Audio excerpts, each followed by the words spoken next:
बताइए सर किसके पास जाएंगे? एक तो जमीन दी है सर, पूर्णवास के लिए 7 साल से दौड़ना पड़ रहा है। 15/5 को सर हम यहाँ से गोला तक पैदल गए थे। उसका अगला दिन सर आके एसी साहब डीसी साहब से बात हुई कि आपका मामला तो 1 महीने में सॉर्ट आउट कर दिया जाएगा, लेकिन सर आज 4 महीना बीत गया सर, 1 इंच नहीं आगे बढ़ा।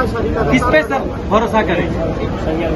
नहीं संज्ञान नहीं, मैं आप लोग को बता देता हूँ सर, 6 तारीख को हम दिल्ली में जाके जंतर मंतर में आत्मदाह कर लेंगे सर, मैं बता देता हूँ। बहुत परेशान हो गया हूँ। देखिए, इस जनता दरबार में कई तरह की तस्वीरें देखने को मिल रही है, लेकिन कुछ ऐसे नौजवानों के चेहरे को जरूर हम आपको दिखाना चाहेंगे कि जो बोकारो स्टील सिटी में रहते हैं, जिनके बाप दादाओं ने बोकारो स्टील सिटी को अपने सीने पे बसाया था और ये सपना देख के बैठाया था कि हमारा जो बेटा होगा, पोता होगा, वो बोकारो स्टील प्लांट में काम करेगा। कई ऐसी समस्याओं को लेकर विस्थापित हमेशा अपनी आवाज को उठाते रहते हैं, लेकिन इस जनता दरबार में कुछ नौजवानों ने मंत्री जी के सामने कुछ ऐसी बातें कह दी कि तमाम लोग उन्हें देखते रह गए। साफ तौर पर इन नौजवानों ने कहा है कि मंत्री जी, अगर हमारी सुनवाई नहीं होती है तो आने वाले समय में हम दिल्ली के जंतर मंतर पर आत्मदाह कर लेंगे, मतलब गाल के गाल में चले जाएंगे।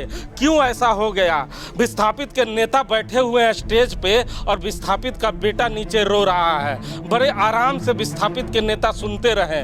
क्या लगता है ये आवाज जो अभी डाल के आए हैं आपके विस्थापित के बड़े नेताओं के कान तक जा पाएगा, या मंत्री जी के कानों तक ये बातें जा पाएगी कि दब के रह जाएगी? देखिए, विगत 1 या 1.5 साल पहले मंत्री आलमगीर आलम जी का आगमन सेक्टर 4 में हुआ था।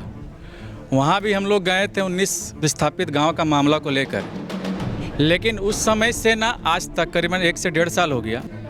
मंत्री जी कहते हैं कि हम कर रहे हैं, क्या कर रहे हैं हम लोग वो विस्थापित आज तक समझ नहीं पा रहे हैं, लेकिन वो बस एक ही चीज़ कहते हैं कि कह रहे हैं। आज का जनता जो दरबार है, रियल मायने में कहा जाए तो यहाँ कोई सुनवाई नहीं हो रही है।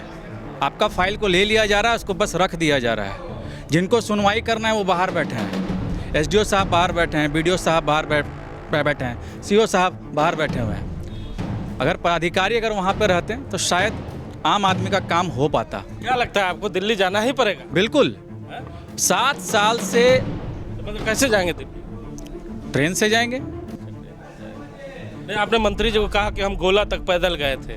नहीं, हम लोग 2.5 महीना पहले हम लोग बोकारो से गोला तक पैदल यात्रा किए थे गर्मी के दिन में, और उस समय माननीय डीसी साहब, एसी साहब का फ़ोन आया और हम लोग की वार्ता हुई कि 1 महीना के अंदर आप लोगों का समाधान कर दिया जाएगा। लेकिन आज 4 महीना बीत गया, लेकिन 1 इंच जिला प्रशासन नहीं चल पाई। और एक बात मैं आपको बताना चाहूँगा कि जैना मोड़ में एक पूर्णवास की ज़मीन है जो 7 साल से अतिक्रमण में है।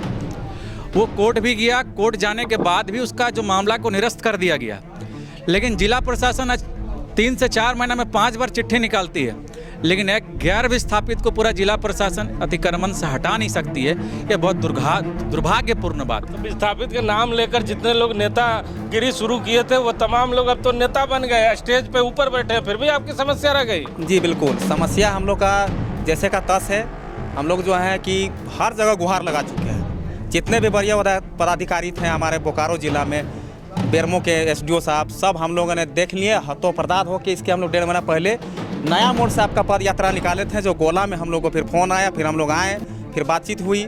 इस बीच में महीना में हम लोग को 4 डेट दिया जाता है कि आप लोग का जो है अतिक्रमण को हटाया जाएगा। फिर दूसरा डेट में बोला जाता है कि नहीं, प्रशासन नहीं है। फिर तीसरा डेट दिया जाता है, बोलता है कि इस डेट में आप लोग का अतिक्रमण खाली कर देंगे। फिर तारीख पे तारीख आपको मिल रही है। जी बिल्कुल, आपने देखा होगा कि पिछले बार जो है यही मंजूर अंसारी के नेतृत्व में और हीरालाल मांझी के नेतृत्व में करमाटाड़ में एक जनसभा आयोजित की गई थी और बोला गया था, आह्वान किया गया था कि अगर इस बार पंचायत चुनाव 2 महीने के अंदर अगर नहीं करवाता हूं, यही मंजूर अंसारी बोले थे, तो इस क्षेत्र में मैं आना बंद कर दूंगा।